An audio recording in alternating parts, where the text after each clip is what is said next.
안녕하십니까. 코로나19 통합뉴스룸 5시 뉴스입니다. 코로나19 신규 확진자가 연휴가 끝나고 난 영향으로 다시 1,800명대로 급증했습니다. 방역당국은 휴가뒤 의심 증상이 있으면 즉시 검사를 받을 것을 거듭 당부했습니다. 김유대 기자가 보도합니다.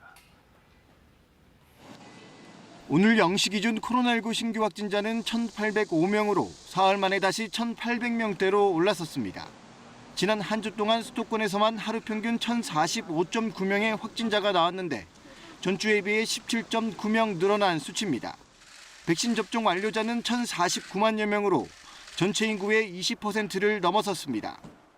젊은 층에서도 감염이 중증으로 이어지는 경우가 최근에 늘어나고 있습니다. 백신 접종은 감염 위험을 낮출 뿐만 아니라 입원과 사망 가능성을 크게 떨어뜨리는 그런 점에서 효과는 충분합니다. 30살 이상에 대해 아스트라제네카 잔여 백신 접종이 허용된 가운데 첫날인 어제 하루 동안 아스트라제네카 잔여 백신을 접종받은 30, 40대는 10,000명이 넘은 것으로 나타났습니다. 40대 6,700여 명, 30대 3,200여 명으로 85.9%가 30, 40대 접종자였습니다. 네 자릿수 확진자가 6주 넘게 이어지면서 전국 생활치료센터는 61.2%가, 감염병 전담병원은 73.5%가 가동 중입니다. 중환자 병상은 전국에 144개, 중환자 병상은 현재 285개가 남아 있습니다. 대전의 경우 중환자 병상 14개를 모두 사용 중이고 충남은 1개만 남은 상태입니다. 경북과 경남, 제주, 인천 역시 중환자 병상이 하나도 남아있지 않는 등 일부 지역을 중심으로 병상 부족 우려가 점점 커지고 있습니다. 방역당국은 강한 거리두기 조치에도 지난주 이동량이 크게 줄지 않았다며 휴가 기간 동안 사람이 많은 곳을 방문했거나 복귀 후 의심 증상이 있으면 반드시 검사를 받아달라고 당부했습니다. 정부는 모레 현재의 거리두기 단계를 연장할지 여부를 발표할 예정입니다. KBS 뉴스 김유대입니다. 논산 육군훈련소에서 또다시 코로나19 집단 감염이 발생했습니다. 훈련병 11명이 확진 판정을 받았는데 이들은 2차례 음성 판정을 받고 격리가 해제돼 훈련을 받던 중이었습니다. 홍진아 기자가 보도합니다. 국방부는 오늘 오전 10시 기준 육군훈련소 훈련병 11명이 코로나19 확진 판정을 받았다고 밝혔습니다. 국방부 관계자는 지난달 28일 입소한 훈련병 1명이 16일 증상이 나타나 어제 신속 항원 검사를 실시한 결과 처음 확진됐다고 말했습니다. 이어 같은 생활관 훈련병 16명을 대상으로 유전자 증폭 검사를 실시해 최초 확진자를 포함해 모두 11명이 양성 판정을 받았다고 설명했습니다. 통상 훈련병들은 입소 직후 약 열흘간 2차례 유전자 증폭 검사와 예방적 관찰을 위한 동의 집단 격리에 들어갑니다. 확진자들은 앞선 2차례 검사에서 모두 음성 판정을 받고 이달 10일부터 격리가 해제돼 야외 훈련에 투입된 상태였습니다. 군은 동선이 겹치는 같은 교육대 인원 등을 포함해 선제적으로 900여 명을 대상으로 진단 검사를 진행하고 있다고 밝혔습니다. 이에 따라 추가 확진자 수가 늘어날 수도 있을 것으로 예상됩니다. 확진된 훈련병 11명은 모두 백신을 접종하지 않은 것으로 확인됐습니다. 정부는 지난달 12일부터 7월에서 9월 입대하는 현역병 입영 대상자가 원할 경우 화이자 백신 사전 접종을 시행하고 있습니다. 하지만 2차까지 접종해야 하는 상황에서 7월 입소자가 입영 날짜를 연기하면서까지 접종을 마치고 입대하기는 어려웠던 것으로 보입니다. 앞서 논산훈련소에서는 지난달 7일부터 25일 사이 모두 123명이 확진된 바 있습니다. KBS 뉴스 홍진아입니다. 경찰이 양경수 민주노총 위원장에 대해 구속영장을 집행하려 했지만 양 위원장 측의 거부로 무산됐습니다. 경찰은 오늘 낮 12시쯤 서울 정동 민주노총 사무실을 찾아 1시간가량 대기하며 영장 집행을 시도했지만 양 위원장 측 변호인이 비협조 의사를 밝혀 무산됐습니다. 양 위원장은 같은 시각 기자간담회를 갖고 노동자 문제 대응이 급한 만큼 경찰 협조는 어려울 것 같다고 밝혔습니다. 앞서 법원이 지난 13일 구속영장을 발부했지만 양 위원장은 모든 사법 절차에 응하지 않겠다는 입장을 고수하고 있습니다. 다음 소식입니다. 국민의힘에서는 이준석 대표의 곧 정리된다 발언과 관련해서 그 대상이 윤석열 전 총장인지 아닌 줄을 두고 갈등이 커지고 있습니다. 원희룡 전 제주지사는 통화 녹음 파일을 공개하고 따져보자고 요구했는데 이준석 대표는 거부했습니다. 박민철 기자의 보도입니다. 국민의힘 대선 주자인 원희룡 전 제주지사가 오늘 오전 긴급 기자회견을 자청했습니다. 자신과의 통화에서 이준석 대표가 곧 정리된다고 했던 건 윤석열 전 총장을 지칭한 것이었다고 거듭 주장했습니다. 이 대표가 윤 전 총장의 지지율이 떨어지고 있다고 말한 뒤에 곧 정리될 것이라고 했고 자신에게는 지지율이 오르고 있어 축하한다는 덕담을 건넨 것을 근거로 들었습니다. 반면 이준석 대표는 어젯밤 당시 대화 내용을 담은 녹취록 일부를 공개하고 정리된다의 주어는 윤 전 총장 캠프와의 갈등 상황이라고 반박했습니다. 오늘 오후 6시까지 녹음 파일 전체를 공개하라는 원 전 지사의 요구에 대해선 응하지 않겠다는 뜻을 분명히 했습니다. 두 사람의 진실 공방은 당 전체로 번졌습니다. 대선 주자인 하태경 의원은 사적 대화를 과장 왜곡했다며 원 전 지사의 사퇴를 요구했고 최재형 전 감사원장은 녹취록을 사실 그대로 공개하라고 촉구했습니다. 의원총회에서도 지도부를 흔들지 마라, 누가 흔드냐 경론이 오갔습니다. 윤석열 전 총장 측은 국민의 우려를 경청하고 있다며 녹취록 공방에는 말을 아꼈습니다. 민주당에서는 경기관광공사 사장에 내정된 황교익 씨가 이낙연 캠프의 의혹 제기에 대해 이낙연 후보의 정치 생명을 끊는 데 집중하겠다고 반발하면서 논란이 커지고 있습니다. 이낙연 후보는 언급하지 않겠다면서 불쾌함을 드러냈고 정세균 후보는 지명 철회를 촉구했습니다. 이 와중에 김두관 후보의 아들이 코로나19에 확진되면서 어제 김 후보와 TV 토론에 함께했던 후보들이 일부 일정을 취소했습니다. KBS 뉴스 박민철입니다. 오전 한때 호우특보가 내려졌던 강원 영동 지역에는 시간당 50mm에 가까운 집중호우가 쏟아졌습니다. 해안가 저지대를 중심으로 침수와 낙석사고 등 크고 작은 비 피해가 잇따랐습니다. 정면고 기자가 보도합니다. 거센 급류를 잃은 빗물이 도로 곳곳에 넘쳐납니다. 흙탕물로 뒤덮인 마을 안길은 경계를 구분하기 힘들 정도입니다. 밤사이 쏟아진 거센 장대비에 강릉에서 도로 12곳이 한때 물에 잠겨 출근길 차량 통행에 어려움을 겪었습니다. 오늘 하루 내린 비만 최고 140mm가 넘는 가운데 북강릉에서는 1시간 강수량이 48.4mm를 기록하기도 했습니다. 거기가 이제 4만 원 더 물 같으면 자동 펌프가 있어가지고 배수가 되는데 물이 이제 워낙 많이 차니까 한꺼번에 비가 오니까. 집중호우로 대형 공사장에서 유출된 토사가 인근 주택가와 도로에 유입돼 주민과 운전자들이 불편을 겪었습니다. 또 도로 절개지 등에서 낙석사고 5건이 발생했습니다. 바다에 높은 너울까지 일면서 해안도로인 강릉 허나로는 차량 통행이 전면 통제됐습니다. 강원지방기상청은 내일까지 30에서 80mm, 많은 곳은 150mm가 넘는 비가 더 내리겠다고 예보했습니다. 또 영동 일부 지역에는 천둥, 번개를 동반한 시간당 30mm 안팎의 강한 비가 쏟아질 것으로 전망했습니다. 기상청은 집중호우로 저지대 침수와 하천 범람 등이 우려된다며 주민들은 하천변 차량을 이동시키는 등 각별히 주의할 것을 당부했습니다. KBS 뉴스 정명구입니다. 봉오동 전투와 청산리 전투를 이끈 독립군 영웅 홍범도 장군의 유해가 오늘 대전 현충원에 안장됐습니다. 카자흐스탄에서 순국한 지 78년 만에 고국 땅에서 영면에 들었습니다. 이철호 기자입니다. 군악대의 독립군가 연주 속에 홍범도 장군의 유해가 행사장으로 들어옵니다. 추모화하는 우리나라의 조화인 국화와 카자흐스탄의 추모화인 빨간색 카네이션으로 만들어졌습니다. 헌화와 분향에 이어 조포 21발이 발사되고 의장대가 유해를 묘역으로 운구합니다. 하관 뒤에는 카자흐스탄 대통령이 전해온 현지 묘역의 흙이 뿌려집니다. 연해주로 이주한 지 100년, 카자흐스탄에서 순국한 지 78년 만입니다. 문재인 대통령은 장군이 고향 흙에 흘린 눈물이 대한민국을 더 강하고 뜨거운 나라로 이끌어줄 것이라고 말했습니다. 장군의 귀환은 어려운 시기 서로를 믿고 의지하며 위기 극복에 함께하고 있는 대한민국 모든 국민들에게 큰 희망이 될 것입니다. 안장식은 유해봉환 특사 임무를 수행한 조진웅 배우의 사회로 문재인 대통령 내외와 정당 대표 등 각계 인사가 참석한 가운데 거행됐습니다. 홍범도 장군을 떠나보낸 현지 고려인들의 영상 메시지도 소개됐습니다. Память о командире Хонбондо. Вечная и светлая память легендарному корейскому герою Хонбондо. 문재인 대통령은 카자흐스탄 현지 묘역 관리뿐 아니라 고려인 사회의 자부심이 변함없이 이어질 수 있도록 적극 지원하겠다고 강조했습니다. KBS 뉴스 이초로입니다. 금융당국이 주택담보대출 약정을 위반할 경우 예외 없이 대출을 회수해달라고 시중은행에 주문했습니다.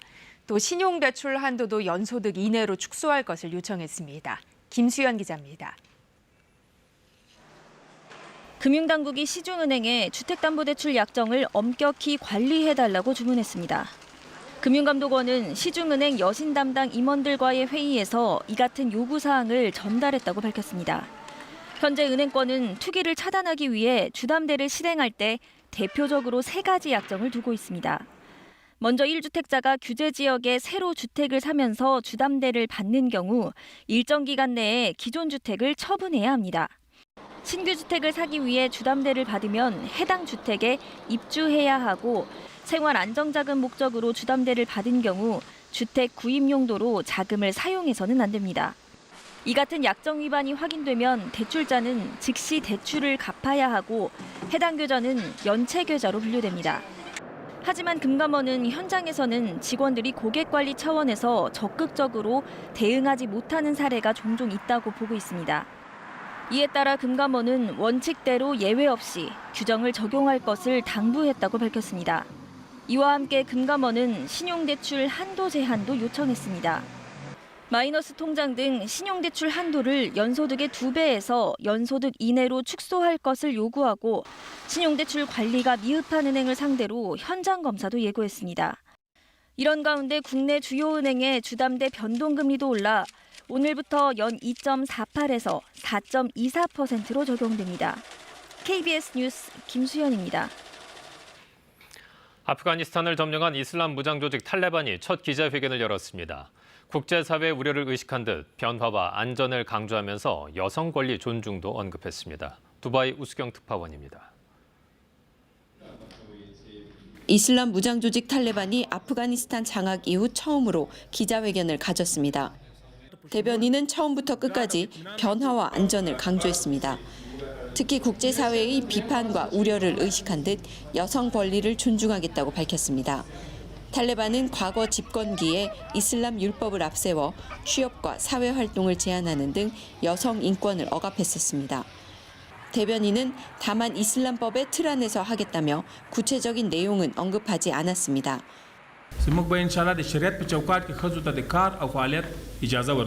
خزه د ټولنې مهم عنصر ده او موږ دې ته په درناوي ګورو د ټولنې په ټولو هغه برخو کې سي موږ ټولنه اړتیا ورته لري خزه به فعال حضور ولري.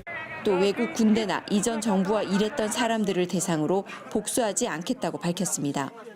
탈레반은 이에 앞서 사면령을 발표한 바 있습니다. 각국의 대사관과 국제기구 등에 대해서는 안전을 보장한다고 말했습니다. 아프간 내 민간 언론 활동이 독립적으로 이뤄지기를 원한다고도 밝혔습니다.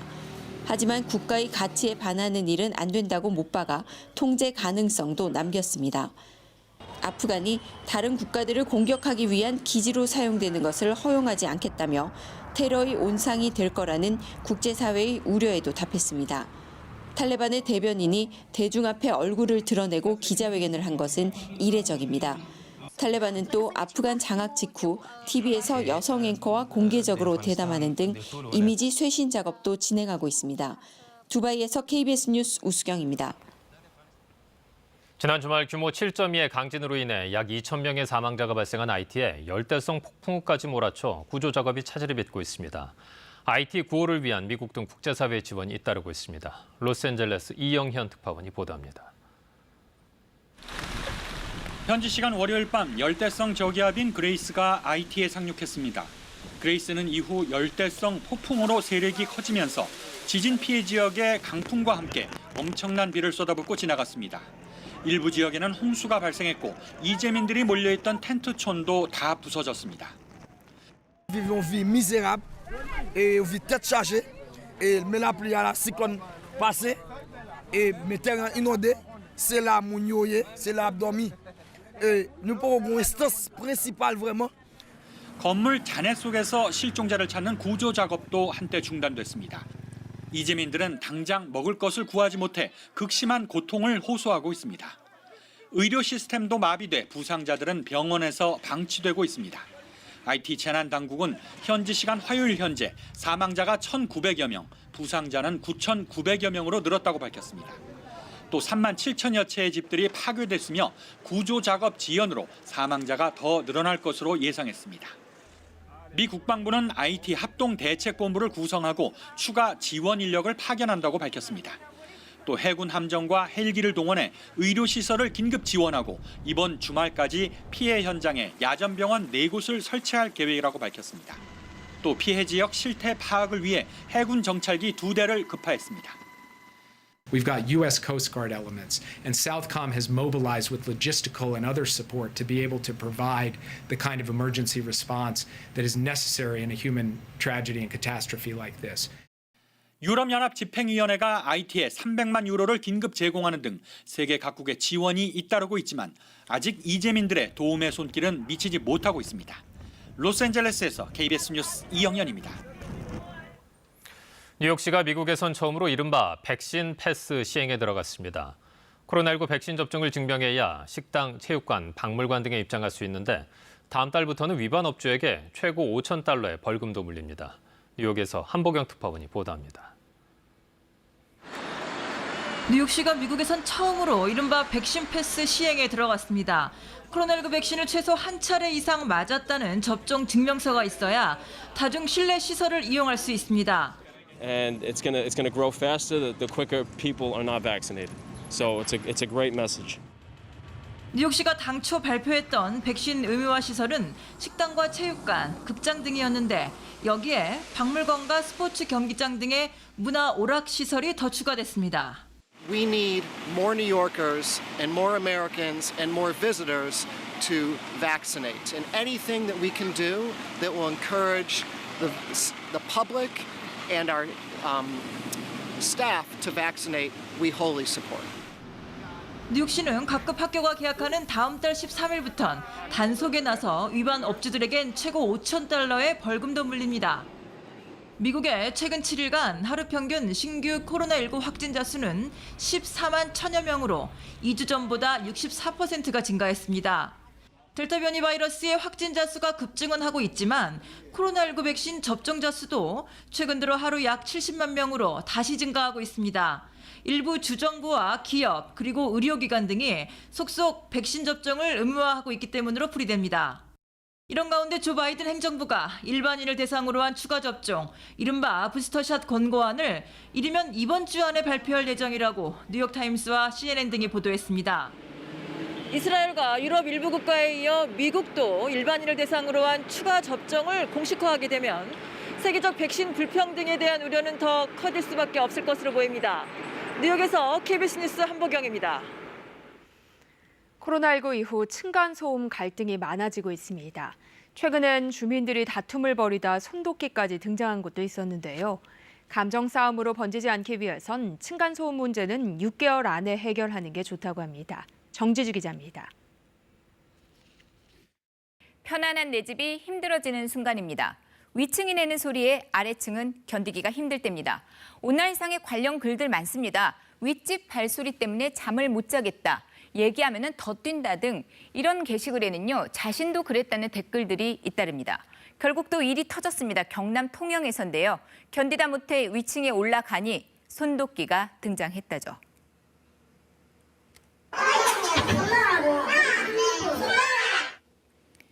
위아래층 사람들이 몸싸움을 벌이죠. 이들이 잡고 있는 거는 길이 50cm짜리 손도끼입니다. 도끼나요? 경찰관입니다. 도끼나. 그 손도끼에 아래층 주민은 손을 베었다는데요. 딱 도끼를 들고 일하고 있는 거예요. 제가 순간 이거는 안 되겠다 싶었어요. 이리 오는 거를 내가 제압을 했죠. 잡고 내가 넘겨뜨렸어요. 이들이 층간소음으로 갈등을 빚어온 건 4층이 이사를 왔던 지난해 초라는데요. 몸싸움이 있었던 그날도 4층 주민이 5층에 인터폰으로 층간소음 문제를 항의를 했다죠.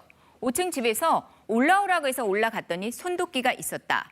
4층 주민의 주장입니다. 반면 5층 주민은 피해 예방 차원에서 손도끼를 들고만 있었는데 4층 주민이 덤볐다라고 주장했다는데요.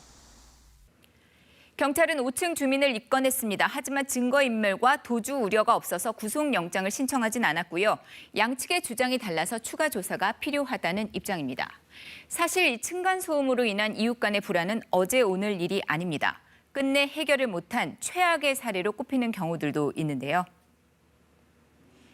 2016년 아픈 어머니를 모시고 있던 30대 김모 씨. 1년 넘게 윗집의 층간소음에 시달리다 윗집에 올라갔고요. 60대 부부에게 흉기를 휘둘렀습니다. 부인이 숨졌습니다.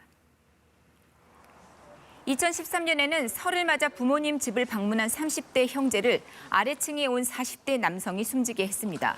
층간소음 항의하러 올라갔다가 말다툼 끝에 살인까지 저지른 겁니다. 9년 동안 전국에서 접수된 층간소음 관련 민원이 20만 6천 건이 넘습니다. 특히 코로나 이후 집에 머무는 시간이 많아졌습니다. 지난해에만 4만 2천 건 넘게 접수가 됐거든요. 1년 사이 61%나 늘어난 건데요. 발도장이라고 하죠. 아이들 뛰는 소리, 어른들 걷는 소리가 가장 큰 원인으로 꼽힙니다. 이 아이 뛰고 어른 걷는 소리에서는 독특한 주파수가 내려오게 되는데 그게 뭐냐면 저주파다라는 겁니다. 말로 떠들고 우리가 물 내리는 소리는 고주파다 보니까 쉽게 저감이 될 수도 있는 반면에 이 저주파수 부분 자체는 파장이 커서 막기가 쉽지가 않습니다. 그렇게 층간소음 10건 중 6건은 이 뛰거나 걷는 소리고요. 다른 이유들도 이렇게 많습니다. 그거 줄이려는 노력도 다양해졌는데요. 방음, 흡음 제품들을 많이 찾고요. 발소리 때문에 이 실내화 매출도 급증을 했습니다. 그리고 해결입니다. 층간소음 해결에 가장 합리적인 시간대가 존재한다는데 6개월입니다. 소위 골든타임인 거죠. 아랫집은 6개월 이내에는 층간소음을 소음으로만 바라보게 됩니다. 1년 이상 넘어갔을 때는 소음 문제가 뭘로 넘어가 버리게 되면 감정으로 넘어갑니다. 그러니까 소음을 바라봤어야 되는데 넘어가면서 사람을 바라보게 됩니다. 환경부도 지난 2012년부터 문제 해결을 위해서 층간소음 이웃사이 센터라는 것을 운영하고 있습니다. 하지만 법적인 구속력이 없다죠. 중재를 요청해도 합의점을 찾지 못하는 경우가 생깁니다. 제도 보완이 필요하다는 지적이 나오고 있습니다. KBS 뉴스 정지주입니다. 철강 제조 공정에서 나오는 부산물인 슬래그를 이용해 인공어초나 비료를 만들고 있습니다. 이렇게 만들어진 인공어초와 비료는 수확량을 늘리고 온실가스 배출을 줄여줘 해양 생태계 보전과 친환경 농업에 기여하고 있습니다. 강전일 기자입니다. 용광로에서 쇳물을 뽑아내고 분리한 부산물 슬래그가 쏟아져 나옵니다. 이 슬래그를 가공한 바다 생태계 회복용 인공어초가 만들어지고 있습니다. 철과 칼슘 등 미네랄 함량이 일반 골재보다 풍부해 해조류가 빨리 자라면서 바닷숲 만들기에 안성맞춤이기 때문입니다. 슬래그를 냉각시키고 알갱이로 만든 주산질 슬래그 비료는 배의 광합성을 촉진시키고 줄기를 강하게 만들어 수확량을 증대시킵니다. 유산 성분이 약 30%로 높게 함유되어 있습니다. 이 슬래그를 저희가 건조 분쇄를 하고 난 다음에 이렇게 동그랗게 구형을 만들어서 농민들이 쓸 수 있게끔 포장 생산을 하고 있습니다. 이 비료를 뿌린 농경지에서 감자와 옥수수도 재배돼 저소득층 가구에 전달됐습니다. 이 비료는 토양 산성화를 막고 메탄량을 감소시키면서 기후 변화의 주범 온실가스 배출을 줄이는 역할도 합니다. 온실가스 저감이 과제인 포스코는 동남아를 중심으로 주산질 비료 해외 수출에도 적극 나서고 있습니다. 포스코 그룹의 역량을 활용하여 미얀마, 필리핀, 라오스 등으로 국내 비료사의 수출을 확대하고 해외 농업 증산을 지원토록 하겠습니다. 철강 공정 부산물 슬래그가 바다 생태계를 다시 살리고 기후 변화 대응에도 도움을 주고 있습니다. KBS 뉴스 강전일입니다. 다음 주 개막하는 도쿄 패럴림픽에 출전할 우리 선수단 본진이 오늘 도쿄에 도착했습니다. 선수단 본진은 패럴림픽 대표팀도 올림픽의 열기를 이어받아 좋은 모습을 보일 수 있도록 노력하겠다고 각오를 밝혔습니다. 내일은 휠체어 농구 대표팀을 시작으로 양궁, 보치아, 태권도 등 남은 선수단도 순차적으로 일본으로 출국합니다. 보건의료 노동자들의 총파업을 예고하자 정부가 코로나19 대응 인력 기준을 마련하겠다는 입장을 밝혔습니다. 박향 중앙사고수습본부 방역총괄반장은 코로나 대유행으로 보건의료 인력이 굉장히 필요한 상태라는 걸 알고 있다며 노조와 공공의료 확충에 대해 최선을 다해 협의하고 있다고 설명했습니다.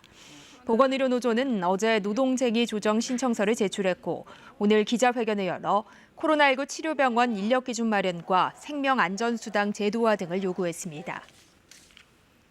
이어서 오늘의 주식 시황을 KB증권에서 전해드립니다. KB증권입니다. 외국인의 매도 공세에 저조한 흐름을 이어갔던 코스피가 9거래일 만에 반등에 성공했습니다. 이틀 연속 하락했던 코스닥 역시 외국인과 기관의 매수세에 오름세로 장을 마쳤습니다. 오늘 코스피는 15.84포인트 상승한 3,158.93에 코스닥은 10.03포인트 오른 1,021.08에 마감됐습니다. 전일 미국 증시는 델타 변이 확산과 소매 판매 부진 등의 영향으로 주요 지수가 일제히 하락 마감했습니다. 코스피는 외국인과 개인의 매도세에도 기관이 매수에 나서며 소폭 상승 마감했습니다. 글로벌 반도체 전반이 주춤한 가운데 SK하이닉스가 저가 매수세가 유입되며 상승 전환에 성공했고 신작 출시를 앞두고 있는 크래프톤이 3거래일 연속 강세를 보였습니다. 또 LG 디스플레이가 대규모의 투자 소식에 5거래일 만에 상승 마감했습니다. 반면 삼성 바이오로직스가 모더나 백신 생산에 대한 기대감에 52주 신고가를 경신했지만 장중 하락 전환하며 약세로 마감했습니다. 오늘 원달러 환율은 8원 30전 내린 1,168원에 거래를 마쳤습니다. 지금까지 KB증권이었습니다. 대기가 불안정해 소나기가 내리는 곳이 많습니다. 현재 소나기 구름이 산발적으로 분포해 있는 모습을 확인할 수 있는데요. 그중에서 강하게 발달한 소나기 구름대가 수도권과 호남 지역에 머무르는 모습을 확인할 수 있습니다. 이 밖에도 동풍의 영향으로 동해안 지역에는 비가 계속되고 있습니다. 지금 경북 동해안과 호남 지역에는 호우주의보까지 발효 중입니다. 일단 소나기는 오늘 밤까지 강하게 쏟아지는 곳이 많겠습니다. 이후 내일 낮부터 또 소나기가 오겠는데요. 경기 남부, 강원 영서, 충청과 호남, 제주도에서는 소나기가 내리겠고요. 벼락이 동반되거나 강한 돌풍이 부는 곳도 있겠습니다. 충청과 호남 지역에서는 우박이 떨어질 가능성도 있어서 조심하셔야겠습니다. 또 동풍의 영향을 받는 동해안 지역은 내일 밤까지 비가 내리겠습니다. 이미 많은 비가 내렸는데 앞으로도 많은 양의 비가 예보되어 있어서 대비를 철저하게 하셔야겠습니다. 내일 아침 기온은 서울이 21도 등으로 오늘과 비슷하겠습니다. 낮 최고 기온 서울 30도, 청주 30도, 광주, 대구 29도, 서울이 31도로 예상됩니다. 바다의 물결은 동해상에서 높게 일겠습니다. 주말부터 전국에 비가 오겠습니다. 날씨였습니다. 코로나19 통합 뉴스룸은 7시 뉴스에서 이어집니다. 시청해주신 여러분 고맙습니다.